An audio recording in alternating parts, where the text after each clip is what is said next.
KBS 열린 토론.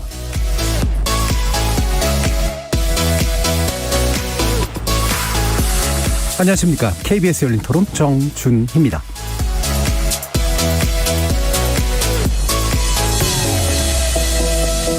KBS 열린 토론, 오늘은 정치 재구성으로 여러분을 만납니다.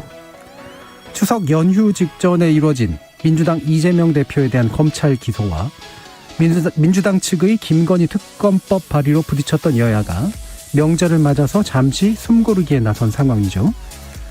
연휴가 끝나고 다시 일상이 시작되는 내일부터 강력한 대치 전선이 형성될 것으로 보이는데요. 민심은 어떻게 반응하고 있을까요? 정치 재구성 일부에서는 추석을 매개로 벌어지고 있는 정치권의 민심 잡기 경쟁, 그리고 부진한 국정 지지율 조건에서 윤석열 대통령이 민생 행보에 치중하는 모습 등을 다뤄보겠습니다. 정진석 국회 부의장이 새로운 비대위원장으로 추대되면서 국민의힘 새 비대위 체제가 문을 열었습니다. 하지만 이준석 전 대표는 이에 대해서도 가처분 신청을 냈고요. 다시 한번 법원의 판단이 여당의 운명을 가릴 듯한데요. 이준석 전 대표와 국민의힘, 이미 돌아올 수 없는 강을 건넌 상태에서 양측에 상처만 남길 일종의 치킨 게임을 하고 있다는 분석이 나옵니다. 혼란의 국민의힘 내부 상황, 정치 재구성 2부에서 자세히 살펴보겠습니다. KBS 열린 토론은 여러분이 주인공입니다. 문자로 참여하실 분은 샵 9730으로 의견 남겨주십시오. 단문은 50원, 장문은 100원의 정보 이용료가 붙습니다. KBS 모바일 콩과 유튜브를 통해서도 무료로 참여하실 수 있고요. 일라디오, 이제 콩을 통해서 보이는 라디오로도 만나실 수 있습니다. 시민 논객 여러분의 날카로운 의견과 뜨거운 참여 기다리겠습니다. KBS 열린 토론 지금부터 출발합니다. 살아있습니다. 토론이 살아있습니다. 살아있는 토론, KBS 열린 토론. 토론은 라디오가 진짜입니다. 진짜 토론, KBS 열린 토론.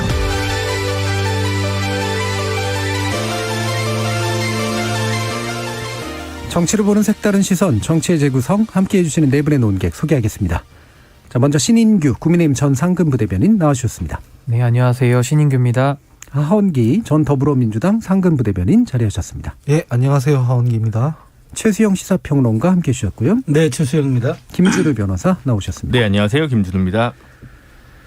자, 추석 맞은 정치권 분위기를 짚어볼 텐데요. 추석 연휴 동안 민생 강조는 여야 모두 했었습니다. 하지만 정작 실질적인 이제 전선은 사법 리스크라고 하는 걸 둘러싸고 지금 만들어지고 있죠. 자, 과연 추석 이후 정말로 어떤 쟁점이 정치권에 떠오를 것인가? 최수영 평론가님 먼저 말씀 부탁드리겠습니다. 저는 사실 밝은 소식을 추석 직후에 전해드리고는 싶지만 정치권의 현실은 그렇지 않아서 세 가지 키워드가 저는 나타날 거라고 생각합니다. 첫 번째는 전면전, 두 번째는 적대적 공존, 세 번째는 극한 대결. 아. 사실 어느 것 하나 희망적인 단어는 없습니다. 한 가지 키워드로도 정리가 되네요. 전면전이죠. 이제는 이재명의 민주당과 그다음에 선장이 없는 국민의힘이지만 윤석열 대통령으로 대표되는 여권은 이제 다시 대선의 연장전을 치를 겁니다. 그런데 그것이 이제 이재명 대표의 사법 리스크든 그것이 김건희 여사의 특검이든 그것이 이제 그 사안 자체가 중요한 게 아니라 여기서 밀리면은 이제 우리가 다 밀린다는 그런 위기감의 발로 때문에 어떤 형태로든 여론전을 등에 업으면서 전면전을 펼칠 거라는 그 예상이 저는 아주 확신적으로 들고요. 두 번째는 그게 정치적으로 서로에게 나쁘지 않다라는 내면의 인식도 깔려 있을 겁니다. 그래서 제가 적대적 공존이라는 단어를 썼습니다. 그러니까 뭐냐면 그렇게 할 경우에는 중도는 둘 다 싫어하겠지만 일종의 진영은 서로 블록화를 이루면서 다시 대선 시즌 1에 지지율까지는 못 가더라도 그 정도의 강한 블록의 공고 한번 보일 것이다. 정확하게 저는 예측을 하겠습니다. 그래서 세 번째는 밀리면 죽기 때문에 극한 대결로 갈 것이다. 그러면 저는 사실 이번 국감은 참 불행한 예감이 언제나 틀린 적은 없지만 정책이나 국정감사 이런 어떤 것들은 사라지고 예산까지도 저는 양 진영의 여권과 야당의 어떤 그런 정략과 이념의 대립에 의해서 예산까지도 저는 국민이 아주 정말 손가락질할 수 있는 그런 사안만 제외하고는 아주 그것도 극한 대결로 치달을 가능성이 예. 높다. 그래서 하반기 전국 전망은 정말 밝지 않고 그리고 일단 국민의힘의 그 전열이 내부 전열이 형성이 되지 않았기 때문에 이 혼란 상황은 더 치달을 수 있다. 예. 저는 그래서 사실 이 세 가지 키워드가 하반기 전국 전망을 가늠하는 지표가 될 것 같습니다. 자, 이 부분 김준우 변호사. 네, 뭐 크게 차이는 없는데 결국 이제 민생을 모두 이제 추석을 맞이해서 강조를 여야가 했지만 민생과 관련된 부분을 결국 우선순위에서 좀 빠지고 이 사법 리스크와 관련된 부분이나 뭐 각 당 내부에서의 내분이나 이런 문제들이 아무래도 정치권의 우선순위와 우선 뉴스가 될 수밖에 없을 거라고 보여집니다. 당장의 선거가 긴급하게 있지 않은 상황에서 중도층, 부동층, 뭐 무당층 뭐라고 부르든 간에 이쪽을에게 소구하기 위한 전술 전략이라고 보다는 아무래도 이제 기존의 자신의 지지층을 결집시키는데 주력하는 좀 다소 퇴행적인 국면으로 이번 하반기가 좀 지나가지 않을까라는 불행한 전망입니다. 예. 지금 두 분께서 이제 당 외곽에서는 이제 여야 양당의 외곽에서 이제 두 분께서 말씀 주셨는데 진영 결속이라고 하는 점을 공통적으로 지적을 해주셨어요. 지금 이제 민주당의 입장에서 보면 사실은 이미 몸집은 좀 불어난 상태인데 여론의 지형이나 이런 측면에서 이게 물론 민주당이 의도한 전선이었는지는 모르겠습니다만 이 진영 결속이 실질적으로 도움이 될까 또는 원래 의도한 바가 맞을까? 원래 의도한 바라기보다는 저는 이제 한 가지 키워드로 그냥 정리가 될 것 같은데 네. 재방송입니다. 그게 뭐냐면 이게 짧게 잡아도 사법 리스크라든가 뭐 국민의힘 내용이라든가 이게 몇 주지만 길게 잡으면 대선 때 봤던 모습들 계속 이어지고 있는 네. 거거든요. 사실은 집권한 지 몇 개월 되지도 않는 정권에 대해서 영부인에게 뭐 특검법 발의하고 이러는 건 사실상 되게 과한 게 맞아요. 네. 그렇게 과하다고 평가를 받으면 역풍이 불기 마련일 텐데 지금 역풍이 안 불고 있습니다. 그러니까 국민들 입장에서는 할만하다라고 생각을 하고 있는 네. 모양이에요. 근데 그 할만하다라고 생각하게 되는 지점은 결국 대통령의 국정 운영 그리고 김건희 여사의 의혹이 제가 봤을 때도 혹은 국민들이 봤을 때도 별로 공정하게 지금 수사가 이루어지지 않고 있다라는 지점 때문인 것 같습니다. 그래서 이게 본의 아니게 여야가 서로가 서로를 지키려고 하다 보니까 조금 과하게 나가는 부분에 대해서도 타당하다고 평가받는 측면이 있고 근데 온전히 타당하다기보다는 어차피 짜증 나는데 국민들 입장에서는 빨리 이거 좀 털었으면 좋겠다라는 마음도 있는 것 같고 혹은 그놈이 그놈이다 이런 식으로 지금 생각하고 있는 것도 있는 것 같고 그래서 저도 별로 전망이 어둡진 않을 것 같고 하반기에도 계속 재방송이 되지 않을까라는 네. 생각입니다. 어둡지는 않을 것 같고 밝지는 않을 것 같고 예, 죄송합니다. 알겠습니다. 신인규 부대는 예, 뭐 저도 사실 그 비슷한 예측인데요. 사실 대한민국 정치가 기득권화되어 있고 양당이 어떻게 보면은 적대적 공생관계로 지금 네. 평가받는 것이 좀 더 좀 악화되고 있다라고 볼 수밖에 없을 것 같습니다. 그럼에도 불구하고 뭐 윤 대통령의 이런 최근의 민생 행보 같은 경우에는 그래도 민생 위기에 대해서 더 취약계층에 대해서 신경을 쓰겠다라는 그런 의지의 표현으로 보이고 네. 사실 이런 봉사라는 것은 좀 이미지 정치 아니겠습니까? 그래서 이미지적으로는 그런 메시지를 전달했다고 볼 수는 있는데 이게 그림으로만 끝나서는 안 되지 않겠습니까? 정말로 지금 국제 경제가 어렵고 대한민국 경제도 어려운 이런 위기 상황 속에서 여당 자체는 지금 대통령이 개입이 되어 있다고 지금 보는 상황 속에서 네. 상당히 자중질환하고 있기 때문에 보다 민생에 집중하기 위해서라도 좀 더 정치력을 더 발휘하셔야 된다. 일단 이런 평가를 좀 내리고 싶고 앞으로 저도 그렇게 전망이 밝아 보이지는 않습니다만은 그래도 그 안에서 좀 더 개혁적이고 보다 좀 더 여야를 좀 더 통합할 수 있는 이제 그런 정치 세력들이 조금 더 목소리를 더 내야 되지 않는가 저는 그렇게 생각을 예. 합니다. 신 부대변인께서 이제 윤 대통령의 민생 행보에 대해서 언급을 주셔서요. 이게 의도된 대로만 가면 예를 들면 대통령은 정쟁에 관여하지 않고 민생을 해결하고 당은 적절한 수준에서 여야가 싸우는 모습을 연출하는 방식으로 가면 그게 실질적으로 나쁘지는 않겠습니다만 그 의도대로 갈지 또 아까 이제 정치에서 생기는 문제를 안 풀 수는 없지 않느냐라는 지적도 좀 하셔서 하부 대변인은 이 부분 어떻게 보세요? 저는 그렇게 생각합니다. 아까 뭐 민생 강조하고 뭐 약자에 대한 복지, 네. 무료급식소에서 뭐 김치찌개 끓여주고 이거 다 제가 봤을 때 좋은 일입니다. 좋은 일인데 사실상 표리부동하다고 느끼는 부분이 있을 것 같아요. 이게 여기에 대해서 비판하는 게 조금 부담스럽거나 너무 과하다 싶으니까 다 좋은 일이라고만 말을 하는데 사실 대통령을 비롯해서 정치인이 민생을 챙기려면 국회를 통해서 해야 됩니다. 네. 곧 국감이고요. 예산 시즌이거든요. 법안과 예산을 통해서 해야 되는데 난 정치인들 말 그나마 듣지 않는다. 정치권과 거리를 둔다. 하고 무료 봉사 이런 거 해가지고 지금 민생을 챙길 수 있는 게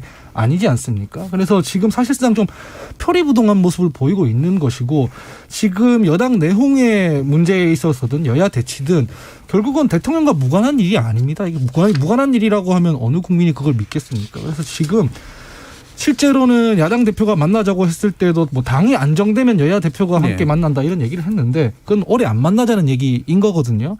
민주당 입장에서는 지금 뭐 22개의 민생법안 추려서 내고 했으니까 이런 것들에 대해서는 조금 싸울 때 싸우더라도 이런 부분들에 대해서는 좀 공통적으로 검토를 하고 합의를 해서 제도적으로 이렇게 민생을 좀 챙기셨으면 좋겠다라는 생각입니다. 네. 그러니까 뭐 물론 이제 민주당에서 지금 민생개혁 입법과제 22대 과제를 8월 말인가 발표를 했습니다. 좀 애석한 거는 이 민주당 여당일 때는 이 안이 알려지면 볼모로 잡힌다고 해서 항상 오픈을 안 하다가 야당이 되니까 법안 리스트를 오픈을 하고요. 그리고 여당일 땐 추진 안 하던 법안을 야당일 때 추진하겠다고 하는 법안들이 좀 있습니다. 뭐 저는 찬성하는 법안들인데 뭐 노란봉투법이라고 노조 손배 가압류 제한법이라든가 뭐 여러 가지. 아니 물론 이제 국민의힘에서도 유연하게 고민해야 될 법안이 있을 겁니다. 뭐 안전운임 요금제, 일몰제 폐지 법안 관련해서는 좀 여야가 좀 힘을 모아서 좀 유연하게 좀 화물연대나 이런 부분들이 국민들이 어느 정도의 지지를 받았던 이유들이 저는 있었다고 생각을 하고 이제 그런 부분들이 좀 어느 정도 진도가 나간다고 표현해야 될까요? 그렇게 됐으면 좋겠는데 함에도 불구하고 각자 자신의 집안의 문제를 좀 해결하는 거는 여야의 대침 국면과 좀 별도의 문제인 것 같습니다. 그러니까 국민적인 의혹만 놓고 보면 뭐 수사의 공정성 등에 대한 우려 때문에 쌍특검을 차라리 받고 작년 가을부터 지지부진하게 있던 논점들을 그냥 지나가는 게 저는 일단 좋다고 생각을 하고요. 그 다음에 남은 문제는 뭐 이따가 얘기하겠습니다만 이제 여당은 비대위 문제도 있지만 저는 그 대통령실과 김건희 여사 리스크와 관련돼서 어떻게 정리를 할 것이냐를 좀 이제 좀 어느 정도 매듭을 지었으면 좋겠다는 생각입니다. 어쨌든 오늘 또 발표 났는데 뭐 국정홍보비서관을 국정기획수석실로 뭐 하고 뭐 일부 대통령실 개편과 관련된 이제 구상이 이제 일단락이 된 것 같습니다. 그러면 이제 뭐 이후에 좀 어떻게 또 유기적으로 유능하게 움직이는지는 봐야 알겠지만 계속 지금 사람들이 추석 직전에 몇십 명 나갔다는 보도들이 있지 않았습니까? 그러니까 아직은 그렇다면 행정관 단계에서 인선이 다 안 됐을 거라고 생각합니다. 아직도 대통령실이 조각 단계라는 게 사실은 좀 비극적인데 이걸 빨리 정리를 좀 하는 게 필요할 것 같고요. 그다음에 대통령께서 다음 주인가요? 그 영국 엘리자베스 여왕 2세 장례식 갔다가 유엔 총회 갔다 미국 캐나다까지 갔다 오는데 저는 진심으로 말씀드리는데 여기 김건희 여사가 가면 안 됩니다. 안 그러면 또 무슨 옷을 입었네, 무슨 뭐 그 까만색 블라우스는 얼마짜리였네부터 해가지고 이 논란의 구도가 되기 때문에 제가 지난주인가요?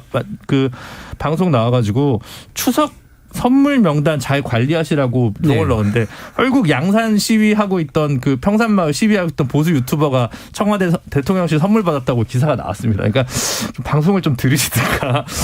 그런데 저는 그래서 제가 딱 하나 고언을 드리자면 가급적 공개석상에서 나오는 노출 빈도, 그다음 외유성이라고 오해받을 수 있는 것들에 대해서 김건희 여사의 반경을 확 줄이는 게 지금 현재 대통령실로서는 현명한 판단일 거다라는 생각이 들고요.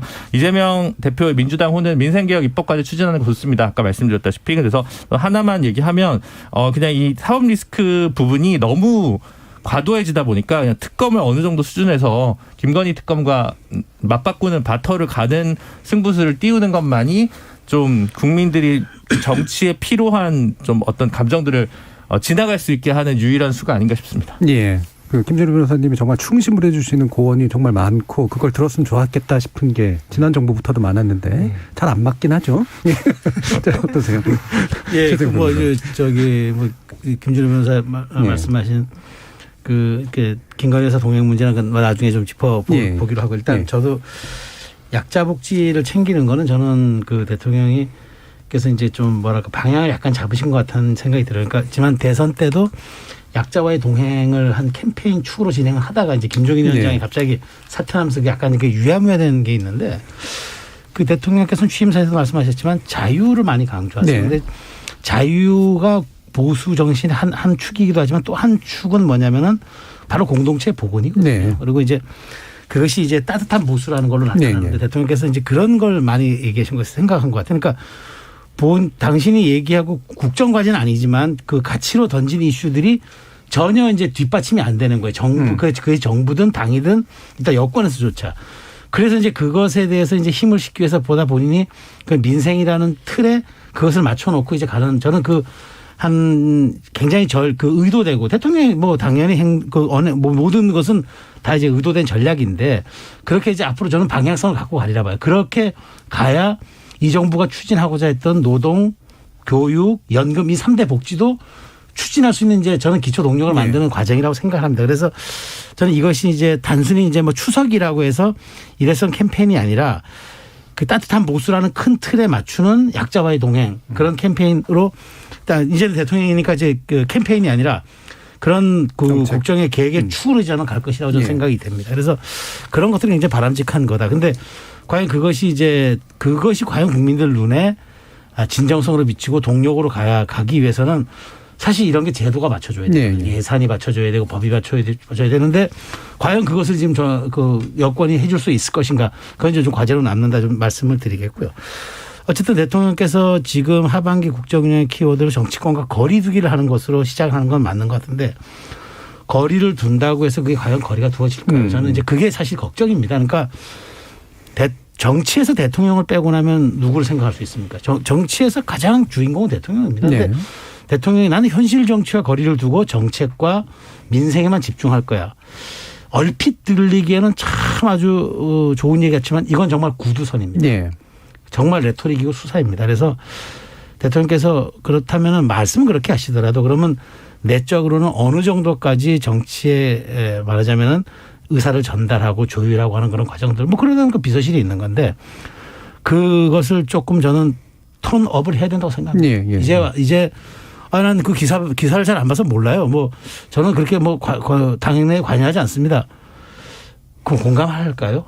뭐 저는 사실 그렇게 국민들이 민주주의의 훈련을 저는 이제 그 1950년대 이후에 우리가 다 그렇게 다 좋은 지가 70년이 된 국민입니다. 그래서 그렇게 말씀한다고 해서 믿을 국민도 많지 않을 것 같고 오히려 책임지고 정치인의 가장 큰 덕목은 직접성이다. 라는 말을 생각하시고 내가 했던 모든 것에 대한 책임을 지고 내가 입당한 당이고 내가 나를 대통령으로 만든 당이니까 나와 함께 가도록 내가 좀 그러면 조율해 보겠다.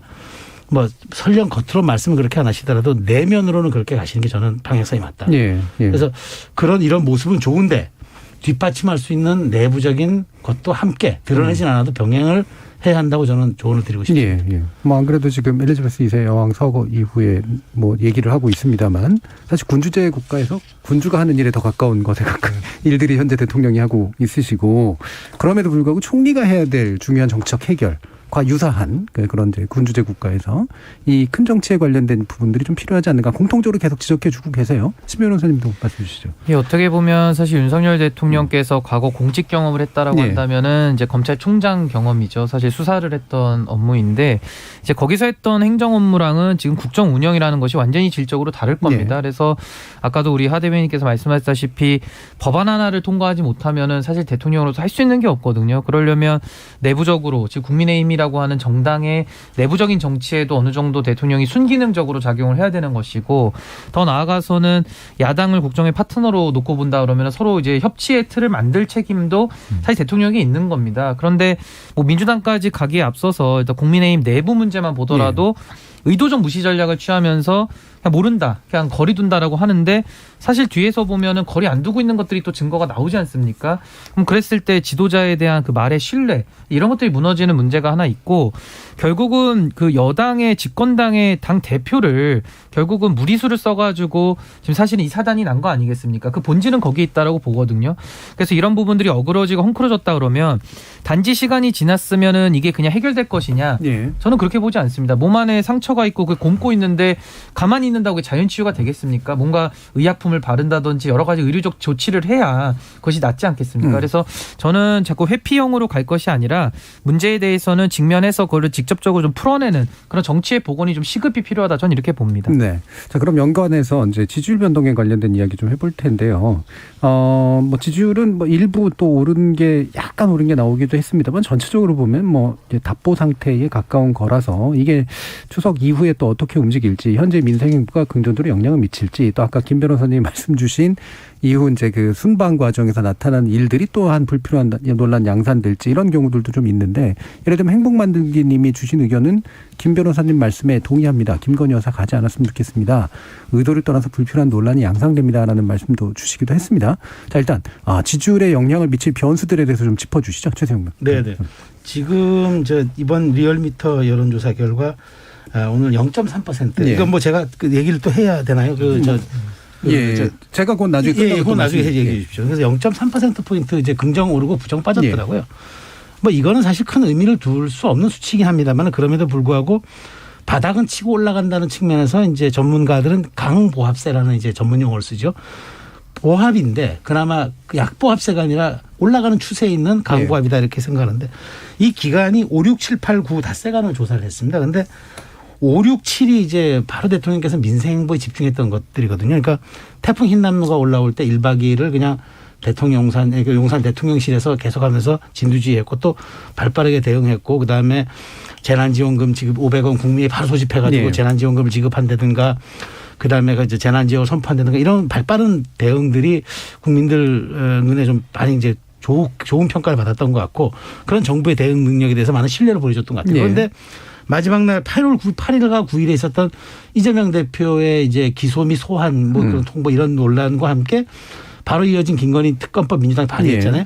이게 저는 이제 상충되면서 약간 혼재. 저는 8, 9일에 여론조사가 반영되지 않았다면 조금 더 올라갔을 거라고 봐요. 그런데 그게 혼재되면서 이제 약 진영의 참여가 이제 이루어지면서 중도가 약간 희석된 그런 느낌이 있어서 결국 0.3%라는 결과로 나왔는데, 저는 어쨌든 그게 왜냐하면 보여주는 일이라는 게 보여주는 상징성이 있다고 보는 거예요. 그러니까 5, 6, 7, 8에 집중, 그런 식의 국민들의 눈에 그런 비치면은 올라가고, 그다음에 다시 정치권의 이슈로 이재명 소환 기소, 그다음에 뭐 특검법 논란으로 다시 이렇게 방향타가 틀어지면은 또 출렁거리고. 그럼 그렇다면 이제 대통령께서 앞으로 가야 할 방향성은 정해진 거 맞아요. 그게 앞서 얘기한 그런 것들이긴 한데, 이제 지지율에 대해서 다들 뭐 정확하게 뭐 늘 하는 이야기지만 일희일비하지 않는다는데, 저는 대통령 지지율에 일희일비해야 저는 정말 좋은 정치가 된다고 봅니다. 그러니까 국민들의 반응에 실시간으로, 국민들의 요구에 실시간으로 반응해 준다 그러면은 그건 대중 추수주의나 혹은 포퓰리즘이 아니라 성실하게 저는 복무하는 과정이라고 생각합니다. 그러니까 인식을 좀 바꿔줬으면 좋겠다. 그러니까 말씀은 설령 일희일비하지 않는다 하더라도 국민들의 요구와 지향점이 어디 있는지 실시간으로 파악해서, 대통령실에 그렇게 뭐 400명 가까운 인력이 근무하는 건 그런 걸 하라고 있는 것 아니겠습니까? 그렇다면은 앞으로 대통령께서 지지율에 대해서 조금 신경을 쓰신다면은 그런 식으로 국민의 요구와 국민의 지금 지향하는 것이 어디에 있는지를 즉시적으로 파악하는 거. 그게 이제 그게 이제 뭐 다른 가치가 우선돼야 되고 하는 것, 그런 얘기들이 중요하지 않습니다. 대통령 지지율만큼 일을 하시는 분이기 때문에 저는 그렇고, 그다음에 엘리자베스 여왕 그 얘기가 나온 김에 한 말씀을 드리면, 어쨌든 그게 이제 지난 다음 주부터는 실현되는 건 19일날 출국하시잖아요. 가셨다가 유엔 총회 가서 이제 연설을 하시는데, 저는 이게 사실 이게 돌발성 이슈잖아요. 사실은 이게 원래는 계획이 없었던 건데 갑자기 서거하시면서 가야 되는 거잖아요. 저는 이번에 뭐 영국 대사관에 가서 쓰셨더라고요. 뭐 자유주의 가치 이런 거 쓰셨는데 좋습니다. 저희 혈맹이고 우방국이고 두 번째로 많은 나라, 군인을 파견한 나라고, 그리고 지난 저희 국빈 방문을 99년도에 하셨고, 그러니까 저는 대단히 이게 좋은 기회라고 보는 게, 지난 그 나토 순방이 저는 매우 아쉬운 게 뭐냐면, 대통령이 취임하자마자 가는 첫 순방 갔다 오면요, 과거엔 지지율이 10%까지 올랐던 사례들도 있어요. 그런데 이번에 지지율 까먹었어요. 왜 그랬을까요? 이유는 간단하잖아요. 그 사진 몇 장이 중요한 게 아니라 대통령의 이슈가 오히려 다른 이슈로 잠식이 돼 버렸기 때문이란 말이죠. 그러면 그 예방주사 맞았잖아요. 그럼 이번은 4개월 된 거 아닙니까? 취임하시고 여러 가지 좀 단련됐고 국정도 많이 해보셨고, 그럼 이번에 가서는 조금 그 여러 정상들, 특히나 우리 그 나라와 가까운 정상들과 할 때 조금 세련되고 노련한 모습, 그다음에 여유 있는 자세, 그다음에 이슈를 대하는 태도, 뭐 이런 것들에 대해서 조금 보여지면서 그런 논란을 좀 잠재울 수, 그러니까 대통령의 이슈 집중 외에 다른 논란들 잠재울 수 있다 그러면은, 저는 이번은 오히려 국내 정치에 어쨌든 지금 한 2주간 관여하실 수 없다 그러면은 오히려 그런 해외 무대에서 대통령의 역량과 국가 원수로서의 자질을 보이는 게 저는 대단히 기회가 될 수 있다고 보거든요. 이것도 저는 하나의 좋은 터닝 포인트인데 어떻게 관리하느냐. 예, 예. 저는 그게 관건이라고 생각합니다. 예, 방금 최수영 평론가님이 말씀 주신 그 조사는 리얼미터 조사인데요. 미디어 트리뷴이 의뢰한 내용이고요. 말씀처럼 이제 9월 5일에서 8일까지 이어진 조사인데 자세한 내용 중앙여론조사심의위원회 홈페이지 참조하시면 되고요. 말씀처럼 조사 초반기에는 약간 오르는 듯한 모습을 보이다가 이제 후반기에서 주춤하면서 이제 상쇄되는 효과가 있었다라고 이제 보신 듯합니다. 기타 뭐 여론조사 결과들을 보면. 대체로 이제 이렇게 딱 상승세를 타지는 못하고 있는 여전히 이제 그런 상태인 것 같기는 한데요. 자, 김준우 변호사님. 근데 사실 이제 제가 뭐 보수에 대한 충고나 제언을 들을 때 그 내재적으로 해보려고 참 노력을 많이 하는데 내재적으로 예. 그들의 입장에서. 예. 근데 이제 뭐 어떻게 하면 노이즈를 줄이는지는 알겠는데 예. 사실 기대되는 건 별로 없습니다. 솔직히 얘기해서 12월까지의 그 일정 중에서 부산 엑스포 유치가 언제 발표되죠? 12월 말인가요? 1월인가요? 뭐 그거랑 월드컵? 네. 월드컵을 잘하면. 네. 뭐 그런 거 외에는 사실은 크게 이제 기대되는 이슈가 솔직히 없습니다. 그냥 이제 무난하게 남아있는 인사청문회 치르는 거.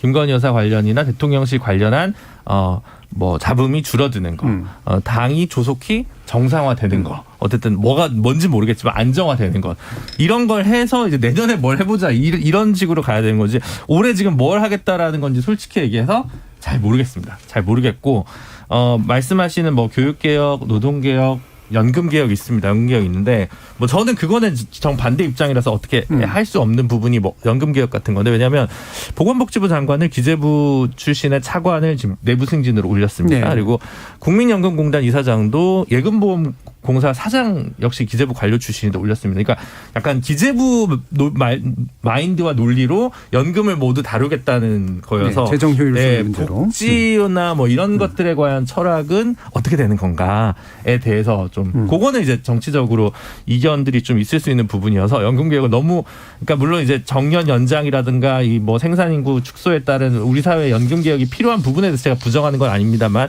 연금개혁의 방향성의 실 내용을 잘 모르겠어서 이제 어쨌든 뭐 준비를 뭔가 하실 거는 같은데 잘 모르겠고, 그러고 나서는 약간 기대되는 게 많지 않은 게 지출 구조 조정을 하신다고 했고 공약을 지키기 위해서 몇 개 예산을 하다 보니까 기존에 있던 약자에 대한 예산이 줄어든 것들이 있습니다. 뭐 예를 들면 그 공공임대, 국민임대, 뭐 영구임대 각종 임대주택을 위한 예산이 5조 7천억 이번에 삭감이 됐는데 이런 식이 있다는 거죠. 그러다 보니까 약자와의 동행이라는 구호도 약간 뭐 빈수레 같이 느껴지는 부분이 있어서 과연 어떻게 하면 좀 국민들이 좀 새로운 정부에 어쨌든 좀 기대도 하고 뭔가 변화를 좀 갈급할 수 있는가에서 전 솔직히 잘 안 보인다라는 생각이 들고요. 예. 제가 그런 면에서 일단은 불안정 요소들을 지우고 좀 차근차근, 예전에 대선 국면에서 우리 최수영 평론가님께서 이번 대선 때 참 그랜드 디자인이나 이런 게 너무 없어서 아쉽다라는 얘기를 누차 하셨었는데, 그러니까 과연 윤석열 정부는 무엇을 위한 정책들을, 무엇을 위한 뭐 정부인가를 규명하기 위한 그런 너무 큰 기술 말고 조금 이제 차근차근 다시 준비를 좀 했으면 좀 그런 하반기를 보낼 수밖에 없지 않나. 좀 이상하지만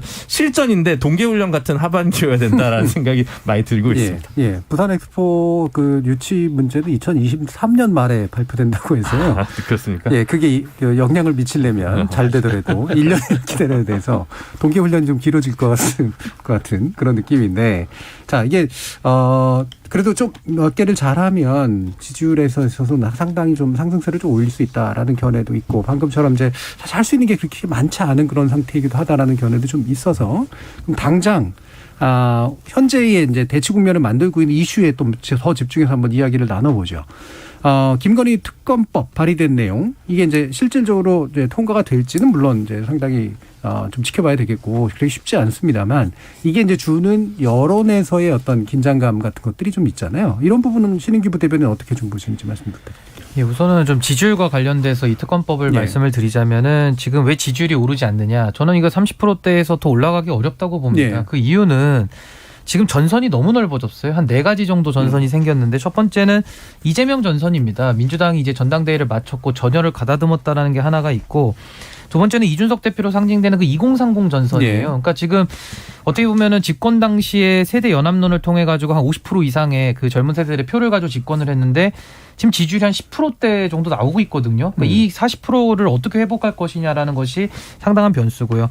그리고 세 번째는 지금 구윤핵관들이죠. 그러니까 그 과거 MB 정권 때 이제 여러 가지 정치 행위를 시작했던 분들이 이제 김무성 의원으로 이제 상징되는 분들인데 이제 김무성 전 의원도 민주평통 의장으로 이제 지목됐다가 철회됐고 예. 또 지금 행정관들 다 지금 인사정리하면서 과거 MB 세력들 다 지금 잘라져 나가고 있거든요. 그럼 그 전선이 하나가 있고 마지막으로는 이제 소위 말하는 이제 극우 유튜버들을 통해서 여러 가지 그 중도층들이 지금 반감을 가지고서 등을 돌리고 있는 이런 현실 속에서 이 네 가지 전선을 추스리지 않고서는 예. 전 지지를 올라가기 어렵다 보고 이 지금 김건희 특검법하고 연관돼서는 저는 사실 조정훈 의원께서도 이 지금 김건희 여사에 대한 특검법에 대한 공개 반대를 하셨는데 저도 일단 좀 비슷한 생각입니다. 왜냐하면 이 특검이라는 것이 고위 권력자들에 대한 부패 수사라든지 이런 것들이 수사의 공정성과 중립성이 의심될 때 아주 예외적으로 특검법을 시작하는 것이거든요.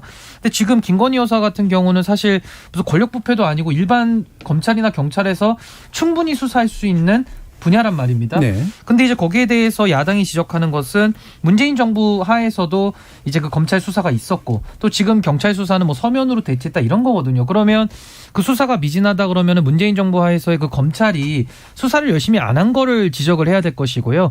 또 하나는 지금 경찰이 특혜성으로 마치 서면 조사에 의지하고 있다 그러면 그런 행태와 관행에 대해서 문제 제기를 할 것이지 그런 것들을 뚝 뛰어넘어서 그냥 무조건 특검으로 가면 되겠다. 이런 것들은 저는 역풍을 물 가능성이 있기 때문에 예. 좀 조심해야 될 필요가 있다. 저는 이렇게 봅니다. 예. 방금 이제 그 부분 관련해서 아마 이제 민주당 내부에서도 사실은 찬반 양론이 있었는데 뉴스타파 보도가 상당히 좀 영향을 끼쳤다고 보는데요. 도이치모터스에 관련된. 저는 뭐 그렇게 생각을 합니다. 저도 뭐 비슷한 의견인데 이게 특검 블랙홀로 지금 거대 정당들이 빨려 들어가는 것에 대해서는 우려를 하죠. 예. 그리고 아마 많은 국민들도 그렇게 생각을 할 거라고 생각을 하는데 의외로 특검법을 발의했는데 역풍이 실제로 안 불고 있습니다. 네네. 그건 뭐 말씀하셨다시피 보도에 따르면 검찰이 별로 공정하게 수사하는 것 같지가 않아요. 그러니까 김건희 여사에 대해서는 언터처블인 것 같다라는 인상들을 다 받고 있는 거거든요. 그래서 이재명 대표 같은 경우에는 이재명 대표 본인은 수사를 안 받겠다 이런 게 아니라 이런 사정기관의 행태는 못 믿겠으니 나도 같이 엮어서 특검을 하면 좋겠다라는 얘기인 것이고 저는 타당한 면이 있는 것 같아요. 서로 이런 식으로 싸우고 재논에 물대는 행위하기보다는 둘 다 특검, 뭐 둘 다 믿을 수 있는 방식으로 기간에 맡겨두고 그다음에 이제 민생 법안 처리하는 걸로 넘어갔으면 좋겠다는 아까 김준우 변호사님 예. 의견이랑 동일하거든요. 그래서 무리하다고 주장하실 수도 있지만 무리하게 하고 있는 게 지금 현 검찰인 거고 현 정부라서 그런 거고 이거를 자꾸 자기 진영만 방어하다 보면 계속 평행선을 그리게 될 거다라고 지금 저는 생각합니다. 예. 이런 특검법 지금 진영에 대해서 최승 평론가. 네. 그 민주당 물론 이제 뭐 그 정치에서 공수 진영이 바뀌면 특검이 이제 그 힘을 얻죠. 뭐 그게 특검 만능주의 혹은 특검 지상주의라 저는 이렇게 얘기를 하는데 특검이 무슨 마치 전가의 보도라도 되느냐 꺼내드는지 들지만 실제로 특검이 역할을 제대로 했던 것은 뭐 최순실 특검 하나 정도인가요? 예. 뭐 그 정도일 겁니다. 그 전에 특검들은 전부 일종의 좀 말하자면은 뭐 태산명동 서일필로 끝난 경우들이 많았고 오히려 그 특검을 가져왔던 이슈만큼 결과를 내지 못하고 특검이 오히려 특검이 부담감 가지고 오히려 특검이 부실해서 다시 또 특검 무용론까지 나왔던 적이 있었던 사례가 많아서 민주당이 왜 이럴까 싶은 것은 제가 이제 아까 초반에 말씀드린 걸로 올라가는 거죠. 밀리면 죽는다는 거죠. 밀리면 죽는다는 그런 위기감 때문에 김건희 여사 특검을 꺼냈는데 사실 이거는 뭐 실현 가능한 건 제로잖아요. 오늘 뭐 박지원 전 원장이 뭐 쌍특검 얘기를 뭐 여야 응수하면서 받으면 어떻겠냐 뭐 이런 얘기를 했다는데 그거는 사실 뭐 정치평론가도 아니고 그러니까 정치평론도 아니고 그건 말하자면은 정말 그거는 뭐 실현 불가능한 얘기를 그냥 예. 하신 거죠. 근데 저는 이렇게 생각합니다. 김건희 여사에 대해서 특검을 주장할 만큼 정말 그게 특검의 수사의 영역 혹은 대상 그게 되나요? 사실 검찰의 공정한 수사 촉구하고 그것이 국민적 기대에 못 미치거나 국민들 보기에도 과정 자체도 부실하고 결과 자체도 부실했을 때 그때 얘기하는 게 맞지 지금은 마치 이재명 대표에 대해서 소환 조사라든가 기소 이런 것들이 이루어지니까 기다렸다는 듯이 이렇게 몰고 나오는 거는 저는 이것이 정치 도의에 맞지는 않는데 이제 하부 대변인 얘기하신 것처럼 이게 지금 뭐 일부 여론조사에서 50%의 지금 지지를 얻고 있다. 그러니까 당위성을 얻고 있다는 게 민주당이 지금 그렇게 여론전을 펼칠 수 있는 이제 힘이 되는 것 같은데 저는 그렇게 봅니다. 이거는 이재명 민주당 대표의 조사와는 등치될 수 없는 그런 사실은 건이 안 되는 겁니다. 그렇게 저는 그렇기 때문에 저는 이제 이게 시간이 지나면 지날수록 지금은 뭐 이렇게 이런 조사들이 나올 수 있으나 제가 보기에 김건희 여사에 대한 특검론을 계속 무리하게 주장하고 갈 경우에는 저는 이건 반드시 역풍이 불 거라고 보고 이재명 그 대표는 오히려 수사를 잘 받으면서 이 얘기를 했을 때 저는 오히려 그게 오히려 더 저는 그 정당성을 가질 수 있다고 봐요. 그러니까 지금 이재명 대표는 변호사이면서도 본인이 자기에 대해서 방어권 같은 거 행사 안 하고 있잖아요. 그건 뭡니까? 지금 저 진술서 내라는 것도 부실하게 하고 그다음에 출두하면 출두하지 않고 그리고 이제 기소는 이루어졌고 그리고 이제 본인은 이것이 정치 탄압이라고 한다 그러면은 본인이 법률가인데 그럼 본인이 얘기하는 피의자 방어권 같은 건 왜 본인 스스로 하려고 하지도 않고 그 정말 거기에 대해서 적극적으로 나서지도 않았습니까? 그러니까 그렇게 정치적인 어떤 음모와 정치적인 탄압 이런 걸로 몰고 가야 그 정당성이 생겨서 그것을 김건희 특검법으로 물을 타는 건데 저는 당장은 지금 이게 추석 밥상에서 며칠간 사이에 이슈가 되어서 이렇게 나올 수는 있지만 이것을 길게 끌고 가거나 특검에 대한 모든 것을 올인 전략으로 갔을 때는 저는 제가 보기에 이건 바람직한 전략도 아닐 뿐더러 이재명의 민주당이 제1야당으로서의 전략과 제1야당으로서의 공격성도 상실한 거라고 저는 생각합니다. 네, 지금 이제 언급되고 있는 여론조사의 내용은 이제 코리아 리서치, 그러니까 이제 MBC에게 의뢰해서 지난 7, 8일 날 조사한 결과인데요. 이게 이제 특검에 대해서 이제 필요하다고 보신 분들이 60.7%가 나왔고요. 불공정한 수사 결과로 경찰의 무혐의 처분이 이루어졌다에 대해서 64.7%라고 하는 응답이 여기 아마 민주당에게 이제 꽤 힘을 실어주는 듯한 그런 양상이 연출된 것 같은데 뭐 자세한 내용은 이제 홈페이지 첨부를 해주시고요. 자, 김준우 변호사님 이런 이제 여론 지형을 보면 대체로는 이제 김건희 여사에 관련해서는 불공정하다는 의견이 좀 더 많이 나오고 이재명 대표의 기소에 대해서는 뭐 그 정도는 할 만도 한 거 아니냐 정도로 약간 이제 찬반 양로 약간 갈리는 정도의 의견으로 나오는 것 같은데 어떻게 보세요? 그러니까 저는 이제 이재명 대표는 지금 워낙 의혹이 많고 사건 종류도 가지수가 되게 많지 않습니까? 네. 성남 FC 건도 있고 백현동 건도 있고 뭐 이제 글쎄요 뭐 모르겠습니다만 네, 쌍방울과 관련된 문제도 있고 뭐 이제 대장동 관련 의혹도 있고 여러 가지가 있는데 그래서 뭐 충분히 들여다볼 만한 가치가 있다라고 생각을 하고 필요하면 근데 오히려 야당에 대한 탄압으로 보여질 수 있는 측면이 있기 때문에 오히려 여당에서 이건 특검을 수용할 수 있지 않나. 이재명 특검을 얘기를 하면서 김건희 특검을 같이 가면 서로 부담을 줄이지 않을까라는 생각을 저는 개인적으로 하고요. 다만 저는 뭐 작년부터 이 입장이었습니다. 둘 다 쌍특검을 그냥 차라리 하는 게 좋겠다라는 입장이었는데요. 어느 시점에서 여태까지 결과가 안 나온다면 다만 이제 허위사실 공표를 가지고 굳이 기소를 했어야 됐느냐. 그냥 그걸로 무죄를 받아서 경기도지사 날아가다가 대선 주자로 귀환한 분이 바로 이재명 후보인데 그걸 가지고 또 굳이 6개월 맞춰가지고 이걸 하는 게 훨씬 더 중한 건들이 많이 있는 상황에서 이런 걸 가지고 만약에 그것이 뭐 서면이나 자료집으로 나온 것이었다면 뭐 문제가 좀 문제가 되겠습니다만 구두로한 부분들 가지고 그렇게 얘기하는 것은 사실 검찰이 알고도 그냥 기소한 거 아니냐라는 부분에서 저는 이 부분은 좀 검찰의 행태가 조금 아쉬운 지점이 있습니다. 예. 그러니까 김준우 변호사님 말씀은 이재명 대표에 대한 여러 가지 좀 더 심각해 보이는 그런 사안들이 있으니까 이 부분은 이제 특검으로 차라리 처리하는 게 맞는 것 같고 그래서 쌍특검을 하고 지금 공직선거법 위반 혐의로 기소한 부분은 좀 그거하고는 좀 다른 성격일 것인 것 같다. 검찰이 좀 무리하지 않았나라는 평가도 좀 해주셨어요. 자, 이 문제를 어떻게 해결하는 게 맞는지 예를 들면 쌍특검이라고 지금 부르는 이 쌍자 붙는 거 제가 별로 좋아하지는 않습니다만 이게 참 어감 별로 좋지는 않아요.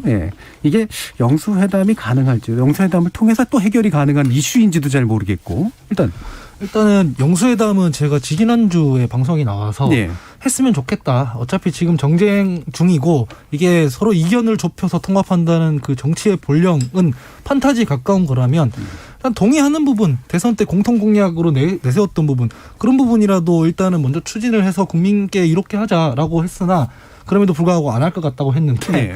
당시 천하람 위원장께서 아니다 뭐 야당 대표 만나는 게 왜 어려운 일이냐 했지만 결국 안 만났죠. 그리고 메시지를 보면 올해 내까지는 안 만날 것 같아요. 뭐 당이 정리될 때까지는 좀 뭐 미룬다라고 하는데 제가 봤을 때는 국민의힘이 올해 내에 정리될 것 같지가 않아요. 그래서 그 부분에 대해서는 제가 조금 요원하고요.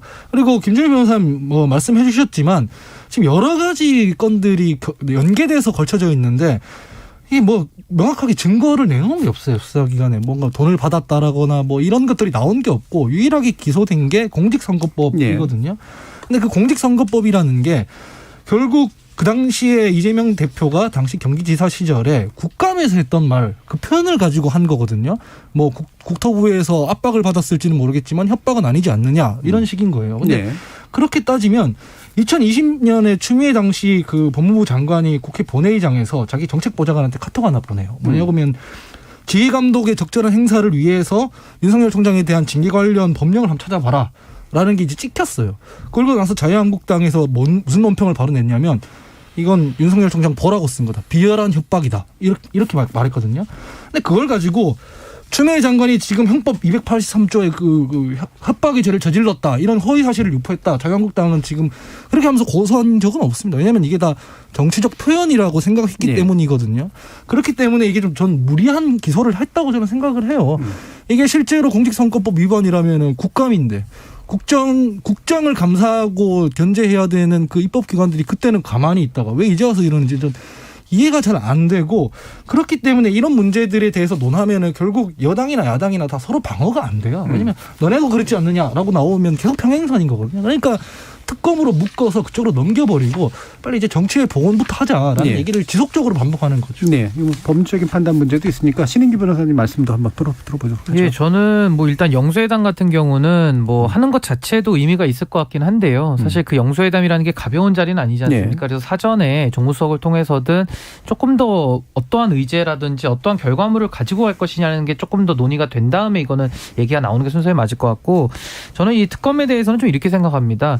이재명 그 특검과 김건희 특검을 뭐 맞바꾸자라는 식으로 자꾸 이걸 네. 협상의 도구로 쓰려고 하는데 이것이야말로 전형적인 좀 물타기로 볼 수밖에 없어요. 그러니까 예를 들면 이런 겁니다. 김건희 여사에 대해서도 특검할 수 있어요. 근데 특검을 하기 위해서는 여러 가지 선제적인 조건들이 네. 필요합니다. 그게 뭐냐면은 이번에 이원석 체제가 구축이 됐지 않습니까? 그리고 수사기관도 지금 어느 정도 개편이 이루어졌습니다. 그렇다면 과거에 문재인 정부 하에서도 그 박은정 성남지청 차장 청남지청장 체제에서 차장 검사가 반기를 들면서 당시에도 수사에 대해서 이견이 있었거든요. 그러니까 지금도 똑같습니다. 윤석열 정부 하라고 해서 모든 검사들이 다 윤석열 대통령 말을 듣는 게 아니거든요. 그러니까 어느 정도 기초적인 우리 사회 시스템을 이용을 해서 수사를 하고 네. 거기에 대한 과정에서 미진하면 또 야당에서 공격을 하고 그러고 나서 만약에 국민적 의혹이 있다 그러면 그때 가서 특검 얘기가 나와야지 네. 지금 이재명 후보에 대한 여러 가지 의혹이 있으니까 이걸 마치 맞바꾸듯이 쌍특검 가가지고 서로 좀 가려운데 긁자 이런 식으로 하는 것은 저는 매우 부적절하다라고 저는 보여지는 것입니다. 알겠습니다. 자, 일부에서 지금 추석 연휴 기간 중에 아마도 가정 안에서 또 혹시 얘기가 좀 나왔을 그런 주된 이슈들을 중심으로 좀 정리를 좀 해봤고요. 이어지는 2부에서 또 여권 관련된 상황 집중적으로 이야기 나눠보도록 하겠습니다. 여러분은 KBS 열린 토론과 함께하고 있습니다. 토론이 세상을 바꿀 수는 없습니다. 하지만 토론 없이 바꿀 수 있는 세상은 어디에도 없습니다.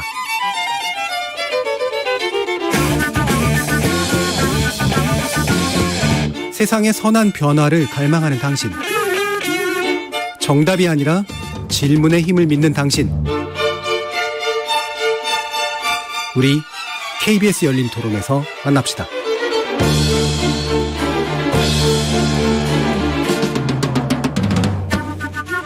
KBS 열린 토론 월요일 코너 정치의 재구성 최수영 시사평론가 김준우 변호사 신인규 국민의힘 전 상근부대변인 하헌기 전 더불어민주당 전 상근부대변인 이렇게 네 분과 함께하고 있는데요. 자, 국민의힘의 두 번째 비대위가 최근에 이제 만들어진 정진석 비대위로 일단 올리기로 했습니다. 자, 근데 이게 이제 일단 평가해봐야 될게요. 정진석이라고 하는 선택이 의미하는 바와 그것이 순항할지 여부. 최평론가님 말씀 들어봐야겠네요. 그래서 참 돌고 돌아라는 단어를 이제 더 이상 국민의힘이 부담스러우니까 이제 정진석 국회 부의장을 이제 호출을 했고 또 국회 정 부의장의 표현대로 하면 정말 그 어려운 결단을 내려서 자기가 여기 왔다. 그래서 네. 아마 지금 뭐 곧 부의장 자리는 내놓을 것 같은 그런 지금 느낌인데요. 그 뭐 고육지책이죠. 근데 문제는 뭐 이 비대위가 순항할지 여부는 일단 14일 날 심리를 거쳐서 네. 지난번 1차 심리가 9일 만에 나왔잖아요. 유사한 사례이기 때문에 제가 보기에 법률가는 아니지만 뭐 그렇게 지난번처럼 9일까지 끌 것 같지는 않고 네. 2, 3일로 놓고 본다면 저는 이번 주 혹시 금요일이 아마 국민의힘이 운명의 분순이 될 것 같은데 국민의힘 입장에서는 플랜 A, B를 준비해야 될 것 같아요. 그러니까 그 정진석 비대위가 일단 가처분 신청이 인용이 안 돼서 순항을 하게 될 경우에는 내일쯤 비대위원 임명하고 가겠죠. 그러면 이제 정진석 비대위는 일단 관리형 비대위니까 혁신형도 아니고 관리형이라 비대위니까 조속하게 정기국회 마지막을 시점으로 해가지고 조기 전당대회 꾸릴 수 있는 이제 로드맵을 짜고 당시 이제 예산 통과 시기에 맞춰가지고 바로 전대 준비위원회 띄워서 이제 가겠죠. 이거는 제 플랜 A죠. 예. 아주 가장 좋은 시나리오, 베스트 시나리오죠. 지금 국민의힘이 할 수 있는. 그런데 16일쯤 가처분 신청 또 인용이 내려지면은 해산해야 되잖아요. 그럼 이제 세 번째 비대위는 안 되잖아요. 그러면 플랜 B는 뭐냐? 원내대표 선거가 될 거라고 봅니다. 네. 원내대표 선거에서 그러면 사실상의 비대위원장을 할 수 있는 사람을 원내대표로 합의 추대 형식으로 가서 뽑을 것이다. 그건 가능한 시나리오인 거예요. 왜냐하면 지금 국민의힘의 의사결정권을 이끌고 있는 사람들은 초재선입니다. 네. 84%라고 그러더라고요. 전체 구성원에. 이분들이 이제 지난번에 나왔던 얘기입니다만 통상 어떤 이슈가 벌어지면 당내 개혁 이슈가 벌어지면 위기 국면에 오면 중진들이 오히려 혁신과 쇄신을 그러니까 중진들이 안정과 네. 관리를 얘기하고 초재선들은 혁신과 쇄신으로 이걸 돌파하자고 하는데 이번엔 정반대였어요. 다르죠. 중진들이 혁신과 쇄신을 얘기하고 오히려 초재선들이 당이 안정돼야 된다. 흔들지 말아달라고 오히려 중진들을 대놓고 공격하는 이런 일이 벌어졌어요. 뒤집어 얘기하면 이번 의총 만약 플랜 B 상황이 온다 그러면 또 초재선 목소리들이 클 겁니다. 네. 그러면 중진들이 여기에서 내가 뭘 해보겠다라고 원내대표 선거를 하는 게 아니라 초재선들이 당이 이런 상황에서 이걸 극복하기 위한 리더십을 누구로 할 것이냐 합의 취대로 갑시다라는 여론으로 확 몰아가면서 비대위 그 원내대표를 가서 그다음에 그 입맛에 맞는 그 사람들의 좀 유사한 말하자면 이제 대통령의 체제 그다음에 국민의힘 그러니까 이준석 대표가 없는 새로운 국민의힘의 체제를 이룰 수 있는 최고위원을 또 구성하겠죠. 그래 가지고 나갈 겁니다. 근데 그게 또 어떻게 갈지는 저도 뭐 제가 점성술사가 아닌 이상 예측하기 매우 어려운데 어쨌든 지금 이 운명의 이번 주와 다음 주 초를 대비해서 국민의힘 내부에서는 플랜 A, B를 구성을 준비를 해야 될 것 같아. 플랜 A와 플랜 B는 상호 대체제 성격이 아니라 완전히 다른 성격의 길을 갈 수밖에 없기 때문에 어쨌든 좀 이번 거는 14일 심리는 뭐 제가 보기에 형식적인 거고 심리 결과와 거기에 따른 플랜 A, B 두 개 안을 준비해서 가는 것.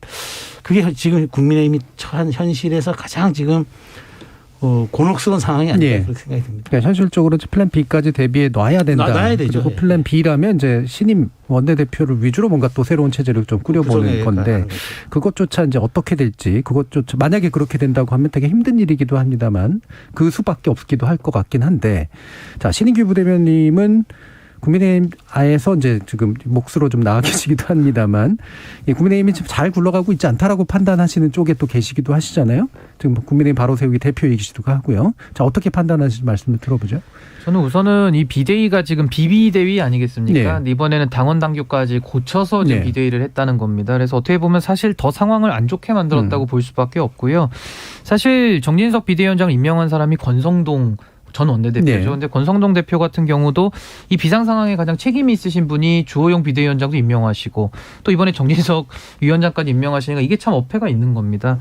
그래서 저는 이 비대위 자체에 문제를 제기할 수밖에 없는 상황이고 정진석 비대위원장 개인에 대해서 보자면은 이분은 이제 윤핵관 중에 한 분이신데다가 이제 충청 대망론을 외치시면서 사실상 윤석열 대통령 후보 시절부터 상당히 이제 긴밀하게 소통해 오셨던 분인데 어떻게 보면은 정진석 부의장이 당시에 그 이준석 대표가 우크라이나에서 그 당 외교를 하고 있을 때 제일 먼저 공격하면서 그 선두에 쓰셨었어요. 그러면서 당대표 몰아내기 시나리오에 그 포문을 여신 분인데 그랬던 분이 갑자기 어느 날 비상대책위원장으로 와서 내가 비상을 수습하겠다 하니까 아니 비상을 만드신 분이 갑자기 비상을 또 수습하겠다 이런 게 또 어폐가 있고 예. 마지막으로는 이분이 현재 지금 국회 부의장을 맡고 있습니다. 국회 부의장은 다들 아시지만은 국회를 이끌어갈 책임이 있는 지도부입니다. 예. 근데 국회 지도부에 여당 몫으로 들어가신 분이 여당의 비대위원장을 하면서 가끔 이제 국회의장이 많이 사고로 자리를 비우거든요. 그럼 의사를 진행한다 그러면은 여당 대표가 올라가서 의사봉을 잡는 것과 똑같습니다. 네. 그러면 저는 정청래 의원이 선출직 최고위원이면서 과방위원장을 맡는 것도 저는 문제 제기를 많이 했거든요. 예, 예. 근데 이것도 똑같은 문제점을 또 내포하는 겁니다. 이렇다 보면은 정진석 부의장이 비대위원장을 했을 때 야당에 대해서 우리가 뭐라고 얘기할 수 있는 명분이 상당히 약화되는 겁니다. 그래서 저는 뭐 비대위 자체도 문제가 있거니와 비대위원장으로서도 가장 맞지 않는 분이 사실은 인선이 된 거 아니냐 해서 매우 안타깝게 생각을 하고 있습니다. 예. 지금 정청래 상임위원장 얘기도 마침 나와서 민주당 측 얘기도 일단 먼저 좀 들어보도록 하죠. 하은기 부대변인. 그래서 저는 이 옛날에 일본 만화에 보면은 액션 만화에 보면 너는 이미 죽어 있다라고 해서 유명한 대사가 있거든요. 예. 제가 봤을 땐 이미 망한 채로 시작을 하는 거예요. 왜냐하면 이게 지금 이 지도부가 그래서 잘할 것이냐 말 것이냐 이 기대는 지금 사람들이 없고 살아남을 것이냐 말 것이냐 네. 이걸 두고 평론을 하고 있습니다. 그러면은 지금 집권 여당이 자기 운명을 법원의 판단에 지금 맡겨두고 시작을 하는 거잖아요. 이 자체가 이미 수습할 수 있는 어떤 상태가 아닌 거예요. 보통 혀를 찌르고 난 다음에 그 얘기를 하는데. 그래서 이미 찔린 상태라는 망해놓고 거죠. 시작을 하는 거다라고 예. 생각을 하고요. 저는 여당 지도부에서 상임위원장 겸직하는 거 문제도 참 솔직히 그렇게 해야 되는지 모르겠어요. 최고위원 하기에도 아마 좀 과중한 업무가 저는 있을 거라고 생각을 하는데 특히 이런 대치 국면에서는 그래서 굳이 거기 상임위원장까지 욕심낼 필요는 없어 보인다라는 생각을 하고 그래서 저는 그렇다고 지금 국민의힘 얘기를 하는 거니까 말씀을 드리면 저는 사람이 얼마나 없었으면 이러냐라는 생각이 듭니다. 왜냐면은 국회 부의장하고 있던 사람을 비대위원장으로 떠올리는 것 이게 첫 번째고 두 번째는 윤핵관이잖아요. 예. 어쨌든.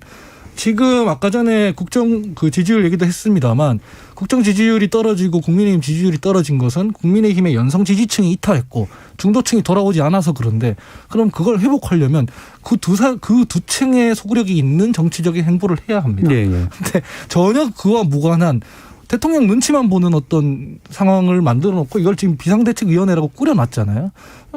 이거는 법원의 어떤 판단과 무관하게 저는 얼마 못 가서 다시 엎어질 거다 이렇게 생각을 합니다. 네, 지금 유튜브로 박신욱님께서 너는 이미 죽어있다. 북두의 권에 나오는 명대사였는데 정치평론에서 들을 줄은 몰랐습니다.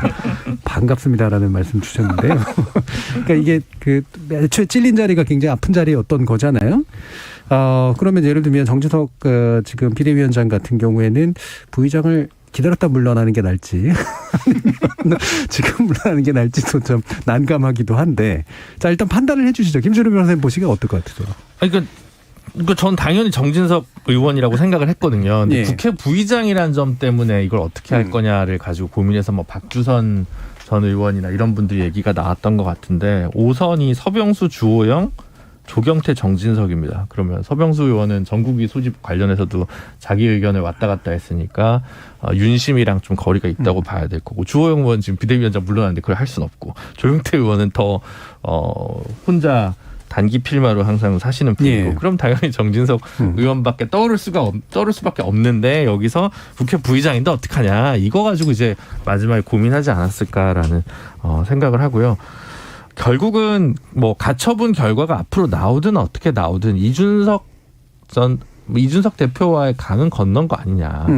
이미 그렇게 헤어질 결심이 됐다. 그래서 그 가는 경로가 험로냐 다소 평탄하냐만 남아있는 거 아니냐라는 생각이 들거든요. 어떻게 됐든 본인들이 생각하는 그러니까 대통령실과 지금 새로운 국민의힘의 주류에 계신 분들이 생각하는 국정 운영 방향대로 한번 시원하게 한번 해보고 그를 통해서 총선 때 정확하게 평가를 받겠다라는 가치관이 서신 것 같고요. 예. 그 하에서 그냥 추진을 하는 거기 때문에 다만 이대로는 너무 여기저기 구멍이 많이 난 깃발이기 때문에 이렇게 역시 계속 그러니까 창당 요정 우리 김한길 위원장 얘기가 자꾸 나오면서 총선 전에 뭔가 좀 변화의 물꼬를 하나 만들려는 구상을 좀 장기적으로는 갖지 않을까라고 예. 보고 있습니다. 예, 이게 아까 이제 최승현 평론가님께서 아마 금주가 분수령이 될 것 같다라는 말씀을 또 주시기도 해줘서요. 뭐 그게 일정대로 갈지는 잘 모르겠습니다만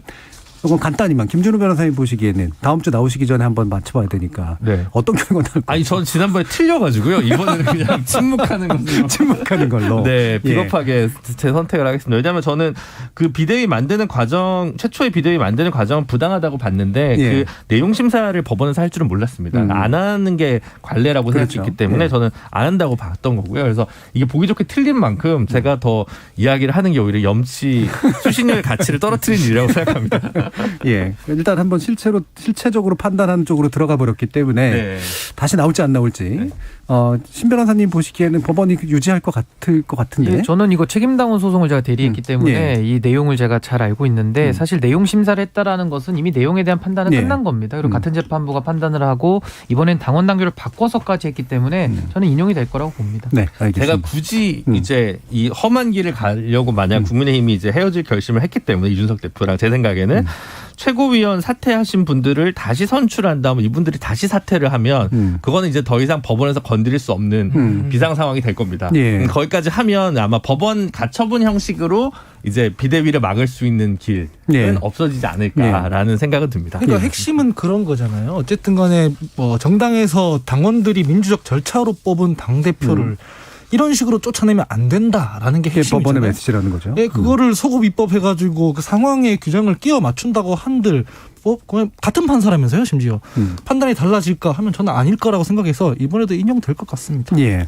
자, 이 부분 또 다음 주에 어떻게 논의가 될지 좀 모르겠습니다만, 이게 플랜 C까지도 좀 얘기를 해주셨는데, 김준우 그러니까 변호사님께서. 플랜 C라는 게 결국은 이제 이기택 총재 민주당을 두고 김대중 총재가 영국에서 귀국한 다음에 예. 새정치 국민회의를 만들어서 민주당의 의원들을 빼가서 신당을 창당해 버렸잖아요. 그러니까 그 방식이 되지 않을까라는 예. 생각이 드는 거죠. 예, 그러니까 이게 최수영 평론가께서 시종일관 정치적 수습책을 강조해 주셨는데 정치적으로 지금 뭔가 될 수는 없는 상태로 거의 와버려서 네.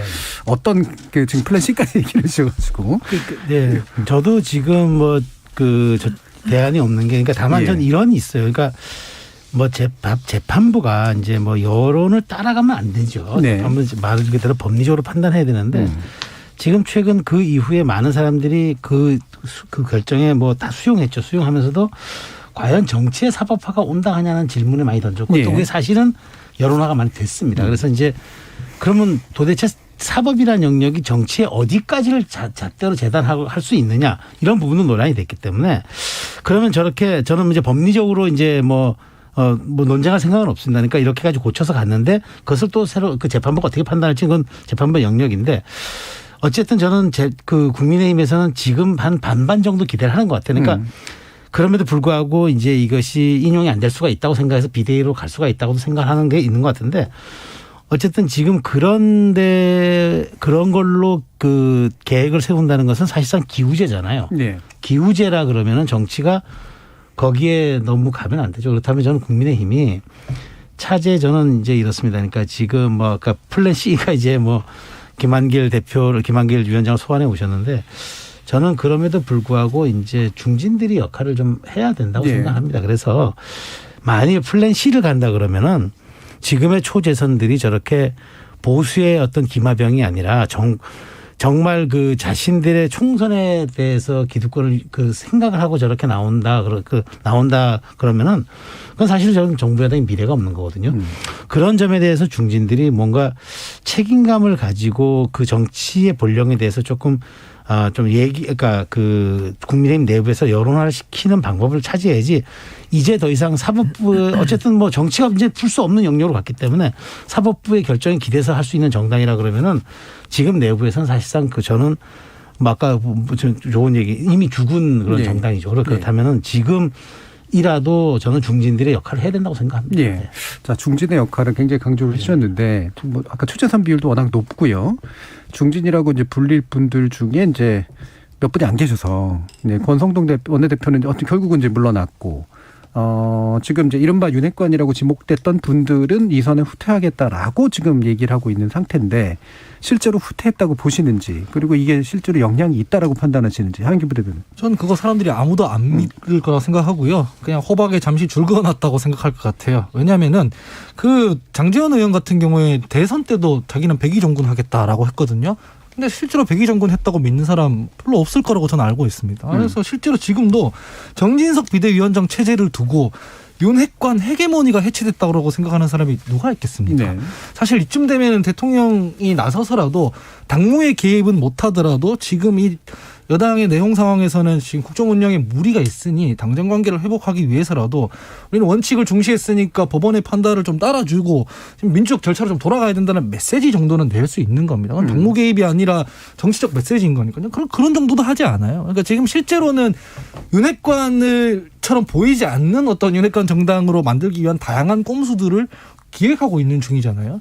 플랜 A, B, C가 다 의미가 없어요. 원칙이 아닌 A, B, C들은 다 플랜이 아닌 거거든요. 네. 그러니까 셋 다 원칙일 경우, 근데 현실적인 문제로 안 될 경우, 이런 경우들이 플랜 A, B, C인 거지. 원칙은 있고 그 법원에서 판단 난 것도 있는데 그게 하기 싫어가지고 자꾸 돌아가는 어떤 꼼수들 이런 것들로는 안 됩니다. 그래서 윤핵관들이 진짜 물러나려면 원칙대로 하셔야 된다 이렇게 생각합니다. 네. 플랜 ABC 다 의미 없다고 얘기하니까 두 분이 되게 좀 민망한 상태가 원칙대로 안 할 경우에 예 그렇죠. 이제 원칙대로 안 되는 상황이 근본적인 문제가 있다고 계속 강조를 해주시는데 김시를 변호사님 지금 네. 윤핵관 상황. 아니 그러니까 이게 모르겠습니다. 그러니까 마지막 남은 거는 만약에 이제 뭐 제가 이제 뭐 김한기 위원장까지는 너무 좀 재미로 얘기를 했다고 예. 만약 가능성이 좀 낮다고 본다면 이준석 대표가 만약에 이제 뭐 플랜 B 상황에서 이제 복귀를 하고 내년에 다시 당대표 선거를 했을 때 네.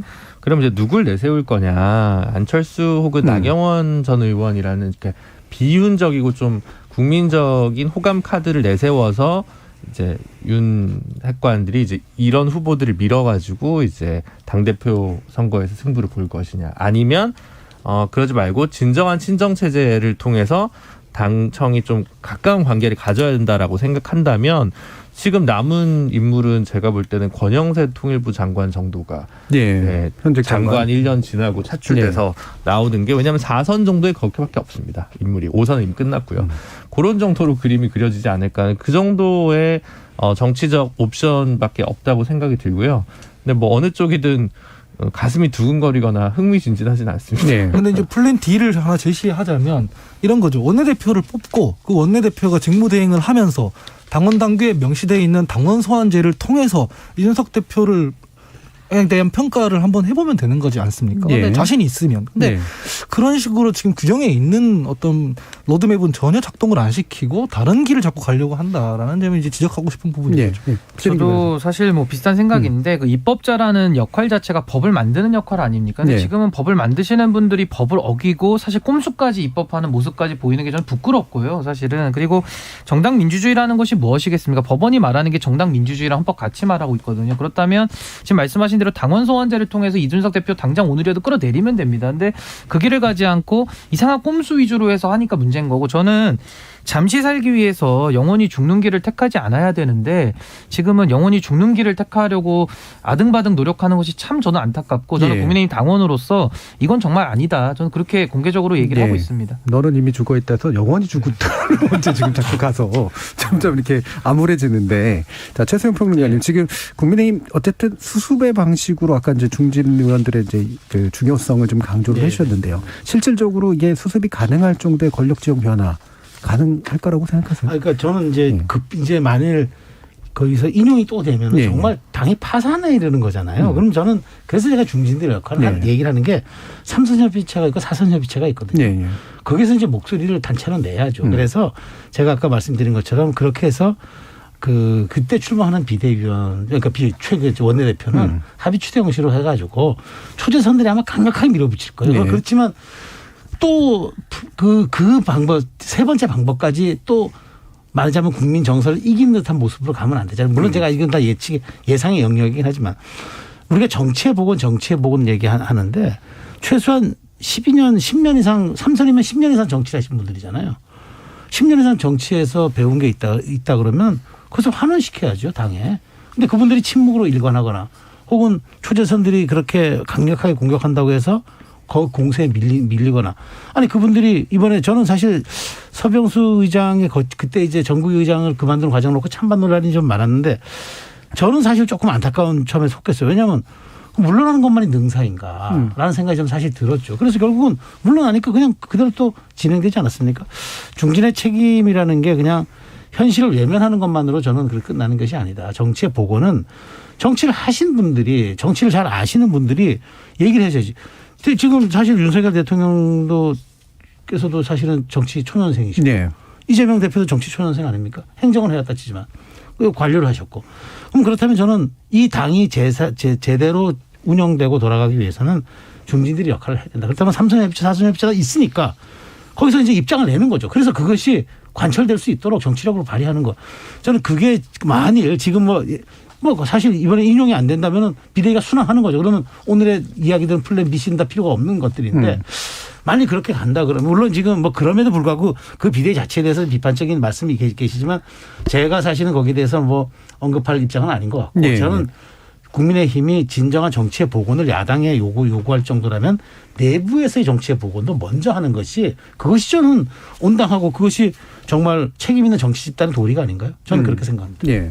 지금 뭐 당장 또 그 법원의 판단이 또 결정적이기도 하고 당면한 것들을 수습하는 게 더 문제이기라서 이제 차기 리더십 문제까지도 참 얘기할 만한 상황인가. 심지어는 권영세 현 장관까지 김준우 변호사님 불러내고 있는 그런 입장이긴 한데 최근에 이제 그 아까 말씀드렸던 이제 그 12일에 발표된 코리아 리서치가 MBC 의뢰로 7, 8일 날 했던 조사에 의하면 차기 당대표 선호도 조사에서 유승민 전 의원이 23.6%를 얻었습니다. 근데 이게 이제 역선택이다라는 얘기들이 좀 나오죠. 왜냐하면 동일한 조사에서 국민의힘 지지층을 이제 위주로 이제 봤을 때는 유 전 의원은 8.4%뿐이지 안 나왔기 때문에 자, 요렇게 좀 나오고 있는 그런 나경원 전 의원이라든가 안 전 의원이라든가 안 의원이라든가 이런 분들에 대한 지지율을 한번 보시면서 기본적으로 이게 정말 가능하냐 아니냐 문제를 떠나가지고 이게 어떤 분위기가 지금 이를 통해서 좀 확인이 되는가 이 부분을 좀 짚어보면 좋을 것 같아요. 결국은 윤핵관이 2선 퇴진하는 게 문제가 아니라 예. 1선에 누가 와 있냐를 가지고 네, 2선 네. 퇴진을 확인하겠다는 국민 정서와 보수층의 담이 있지 않을까 싶습니다. 그러니까 만약 여기서 유승민 전 대표나 김무성 전 대표 같이 탄핵에 이제 그 어떤 뭐랄까 탄핵을 찬성했던 보수 이런 분들까지 불러오기까지는 아직 그 정도 위기감이나 그 정도 지지율 격차는 아니기 때문에 비윤이라고 하면서 대중성을 갖춘 인물들에 대한 선호가 보수 지지층에 있다라고 봐야 되는 거고 뭐 친윤 입장에서는 뭐 억울하든 뭐가 됐든 본인들은 그런 스타 플레이어를 가지고 있지 않기 때문에 그런 면에서 지금 좀 피로감 그리고 여전히 보수 정당 보수 지지층에서는 국민의힘에 대한 기대가 좀 변화 속에서 안정을 찾고자 하는 목소리 그거는 꼭 제가 봤을 때 물론 신인규 대변인은 다르게 생각할 수는 있겠지만 제가 볼 때는 꼭 이준석 대표가 돌아와야 이게 안정이 되는 것은 아니다. 네, 그래서 예. 중간항에 어느 인물만 찾아서 좀 빨리 매듭을 짓고 봉합을 해라라는 게 아마 다수의 국민의힘 지지층의 어떤 요구가 아닌가 싶습니다. 예. 자, 신인부 대변인. 네, 아무래도 지금 뭐 역선택 항상 운운하는데요. 네. 저도 이제 선관위 대변인까지 했지만은 그때도 항상 역선택 운운을 합니다. 근데 네. 저는 이게 어떻게 봐야 되냐면 역선택은 저는 존재하지 않는다고 생각하지만은 이걸 역선택으로 주장한다 그러면 당심과 민심이 그만큼 괴리되어 있다라고 네. 받아들이면서 더 민심을 존중하는 쪽으로 나가야 되는데 지금은 뭐 이렇게 나오면 항상 역선택이다 이래버리거든요. 그럼 저는 발전이 없다 이렇게 보고 국민의힘의 당규는 당대표 뽑을 때 당심을 70% 민심 30% 반영을 하기 때문에 아무래도 당심 많이 받는 사람이 유리한 건 사실입니다. 근데 저는 지금 뭐 차기 리더십에 대해서는 소위 윤핵관 그룹들은 지금 뭐 거의 존재감 있는 분이 없고요. 아마 안철수 의원 정도나 나경원 의원 정도일 텐데 나경원 의원은 과거 2020년도 그 총선에서 대패를 당할 때 원내대표로서 큰 책임을 가지셨고 예. 그 이후에도 이제 여러 가지 출마를 거듭하면서 국민들한테 반성과 성찰의 모습을 보여주지 못했기 때문에 전 기대가 없다고 보고 안철수 의원 같은 경우도 국민의당에서 왔기 때문에 보수 지지층에서 전통적인 거부감들이 좀 있습니다. 그래서 그런 대안부재론 속에서 한번 유승민 의원을 한번 이렇게 좀 대안으로 한번 고려해 보는 거 아니냐 저는 이렇게 보고 앞으로도 뭐 혹시라도 이제 그 전당대회를 언제 할지 모르지만은 한다 그러면 무수한 일이 아마 있을 겁니다. 예. 좀 지켜봐야 될 상황 아닌가 이렇게 예. 봅니다. 그 선관위 대변인 하셨다는 건 우리가 아는 선관위가 아니라 당 안의 선관위 말씀하시는 대선 거죠. 때 선관위였습니다. 네. 예, 김준호 선생님 뭐 말씀하실 거 있어요? 예. 아니요. 근데 그게 좀 말씀이 약간 애매할 수 있는 게 윤석열 후보는 민심보다 당심의 힘으로 당선되신 후보로 선출되신 분이었다는 점이라는 거죠. 네. 예, 그거는 또 룰이 좀 다릅니다. 예, 그 공직은 또 5대5고 예. 당대표는 또 7대3입니다. 네, 그러니까 제 말은 이제 룰이 아니라 어쨌든 그 당시에는 민심에서는 홍준표 후보가 앞서고 당심에서 이제 누구죠? 저기 윤석열 후보가 예. 앞서서 이렇게 된 거 아니겠습니까? 그러니까 민심과 당심의 비율을 보려는 국민의힘에서 늘 문제 있었던 겁니다. 왜냐하면 이명박 후보와 박근혜 후보 사이에 했을 때도 당심과 민심의 입장이 달랐고요. 예. 그러니까 룰에 따라서 이게 작은 차이들이 있었는데 그래서 그 국민의힘이 전통적으로 민심을 중심으로 볼 거냐 당심으로 중심으로 볼 거냐는 사실 굉장히 좀 어려운 난제인 것 같긴 합니다. 예, 이게 민심이냐 당심이냐 이게 참 애매모호한 게 역선택은 사실은 의도적으로 판을 흐리기 위해서 이제 외부 세력들이 이제 하는 전략적 행위에 가깝고 그런 사실 관심이 민주당 내에 지금 별로 없는 것 같아요. 그 민주당 지지층 내에서. 아니, 지금 가만히 있어도 예. 국민의힘이 지지율이 떨어지고 있는데 민주당 분들이 굳이 여기 와가지고 그 그러니까요. 분당을 예. 하겠습니까? 그래서 우리가 그거 신경 쓸 때는 예. 아니고 그리고 예. 당심 민심 괴리 이거는 국민의힘뿐만 아니라 민주당에서도 예. 마찬가지고 뭐 정의당도 그런 게 있는데 전 이거는 이렇게 봅니다. 지금 아까 전에 제가 말씀드렸다시피 국정 지지율이나 정당 지지율이 떨어지고 있는 것 연성 지지층이 이탈하고 중도층이 이탈했기 때문이라 했잖아요. 민주당도 마찬가지입니다만 이걸 회복하려면 자유한국당이 아니라 다시 국민의힘이 바로 서야 되는 문제거든요. 그런데 지금 이 결과를 놓고 보면은 국민 전체로 따지면은 국민의힘이 지금 복원이 돼야 된다라고 하는 것이고 그 국민의힘 지지층에서는 이건 지금 자유한국당으로 돌아가는 거거든요. 네. 그래서 이거는 국민의힘에서도 조금 좀 심각하게 받아들여야 되는 게 아닌가 싶고요. 근데 이런 얘기를 제가 평론 남의 일처럼 하자니 저희 당도 뭐 비슷해서 저도 당대표 예, 선거 관련해서 한 말씀드리면 사실 뭐 그렇죠. 뭐 비율이 신 대변인이 얘기한 것처럼 다르죠. 공직선거 5대5고 네. 당대표 선거는 이제 7대3인데 당대표 선거는 속성상 참여자들의 그 더 지지를 많이 이끌어내는 게 중요합니다. 네. 그런데 이제 그 어떤 선거 국면이라 그러면은 참여자보다는 관전자들을 끌어들일 수 있는 네. 그런 캠페인과 그런 상품이 필요하고. 그런데 문제는 이번에 뽑힐 당대표가 총선 공천권도 행사하지만 그 총선의 당대표라는 거예요. 총선의 간판이라는 거예요. 그게 약간 좀 상황이 달라요. 그래서 어쨌든 저는 이번에 뽑히는 분은 7대3의 룰에서 뽑히는 분이긴 하지만 최대한 확장성을 가진 분이 돼야 된다. 그렇지 않으면 총선의 간판이 될 수가 없기 때문에. 그래서 그런 얘기가 나오는 것 같아요. 지금 그래서 국힘의 지지층과 여러 가지 뭐 전체 여론조사의 이게 층이 다르게 나타나는 이유가 이제 거기에 있는 것 같은데 그러나 제가 보기에 정말 전대 시기로 좁혀지고 지금은 전대가 언제 될까? 이게 사실 지금 무망한 상황에서 이게 지금 그 한 여론조사 실시한 여론조사고 실제 전대가 가까워 그 전대 시기가 공고되고 후보가 좁혀지고 나서 하는 여론조사는 전 다를 거라고 봐요. 네. 그때는 7대3일지라도 저는 오히려 그때는 그 대중적인 분들이 그러니까 자, 유승민 의원 조금 좀 별개죠. 그러니까 나경원 뭐 김기현 안철수 여러분들이 지금 경합하고 있는데 그때 화두는 아마 지금의 이 위기를 탈출하기 위해서라도 확장성에 대해서 여러 가지 좀 그런 논의를 할 것이기 때문에 그때 여론조사는 좀 다를 것 같아요. 또 여론조사는 다를 거고 이제 굳이 한다면 이제 총선을 감당해낼 수 있는 어느 정도 인지도도 있고 확장성도 있는 인물이 좋을 것 같다. 그럼 짧게 김준우 변호사. 아니, 그러니까 저는 그럴 건 충분히 타당하신 지적인데 윤심이 그걸 기준으로 작동할지에 대해서 물음표가 있다는 거죠. 예. 아니, 그건 또 뭐 다른 비대위원장이나 뭐 과연 현재 당대표가 아니라 다음 공천권을 누가 행사할 거냐가 핵심으로 놓고 또 생각해 볼 수도 있는 문제여서 여러 가지 말씀하시는 게 타당한데 그대로 움직이는 게 아니라 저는 이런 옵션이 더 제가 생각하는 경로가 좀 더 많이 면밀하게 검토되지 않을까라는 생각이 들었습니다. 네. 결국 중요한 변수는 이제 윤심이 네. 될 거라서 그 부분이 또 장애가 될지 어떻게 될지 모르겠습니다만 자 KBS 열린 토론 월요일 코너 정체 재구성은 이 정도로 정리하도록 하겠습니다. 오늘 함께해 주신 네 분 김준우 변호사, 최수영 시사평론가, 하원기 더불어민주당 전 상근부대변인 그리고 신인규 국민의힘 전 상근부대변인 네 분 모두 수고하셨습니다. 감사합니다. 감사합니다.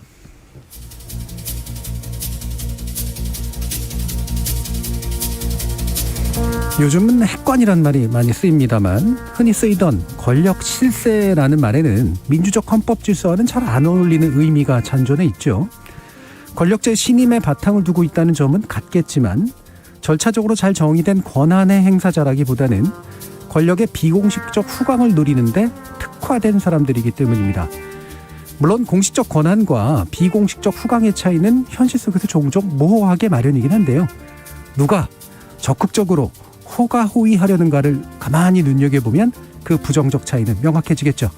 저는 내일 저녁 7시 20분에 다시 찾아뵙겠습니다. 지금까지 KBS 열린 토론 정준이었습니다.